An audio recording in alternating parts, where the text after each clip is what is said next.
Trading My Ex for His Uncle.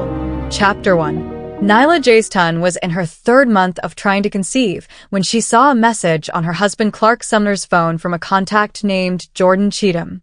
Jordan, I think my new nightgown is a bit tight. Why don't you come over and check if it fits?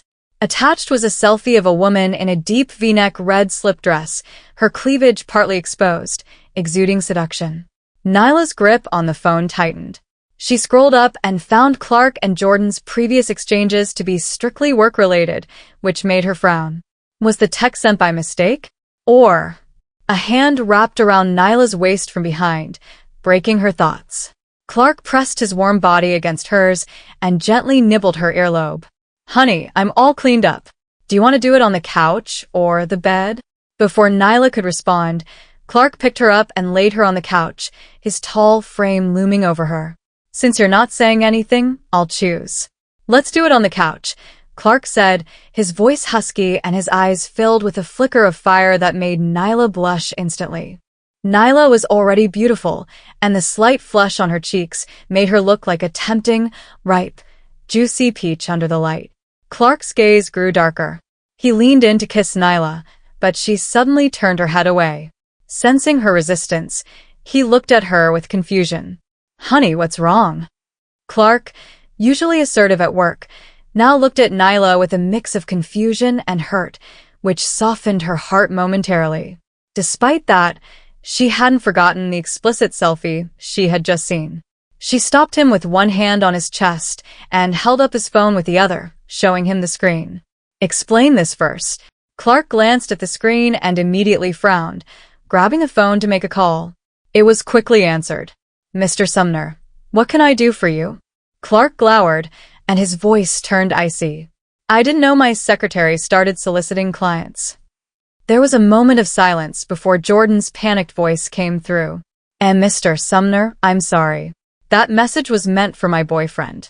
I must have sent it to you by mistake. Next time it happens, pack your things and leave. Clark hung up and looked back at Nyla, his expression softening, even showing a hint of grievance. Honey, she sent it by mistake. If you're still upset, I'll fire her tomorrow. It's late now, so let's not waste time on someone unworthy. We haven't seen each other in a week. You need to make it up to me tonight. Clark pulled Nyla in for a kiss, but her mood was ruined despite the issue being cleared up. She wasn't in the mood anymore, and pushed him away. I'm tired tonight. Let's continue tomorrow. A flash of disappointment crossed Clark's eyes, but he didn't pressure her. All right, you sleep first. I'm not tired yet, so I'll go to the study to handle some work. Okay. It started raining heavily in the middle of the night. The sound woke Nyla, and she reached out only to feel the cold space beside her. She glanced at the clock, 3:16 a.m. Nyla wondered whether Clark was still working. She got up, put on a robe, and went to the study, but it was dark and empty. Her grip on the doorknob tightened, and her heart sank. Nyla's phone suddenly chimed, startling her in the quiet night. Seeing that it was a text from a stranger, she had a gut feeling that reading it would mean no turning back for her and Clark.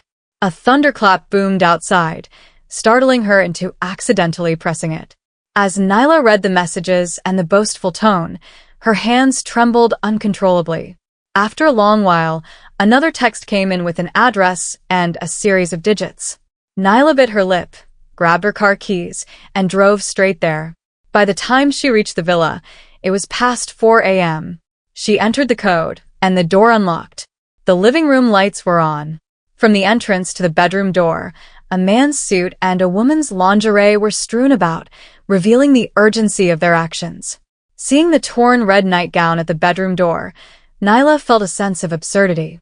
Although the distance from the entrance to the bedroom was only a few meters, it felt like an eternity to Nyla. Standing at the bedroom door, she felt lightheaded and dizzy. She reached out, trembling, and slowly pushed the slightly open door. The sight of the messy bed and the naked couple entwined, their heavy breathing filling the room, pierced Nyla's heart.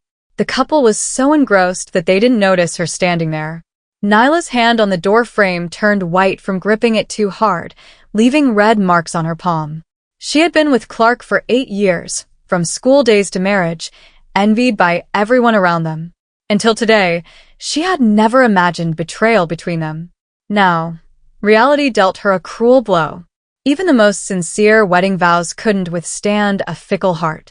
Unable to bear the sight, Nyla turned and stumbled out, driving away. She stopped by a bar on the way and decided to go in.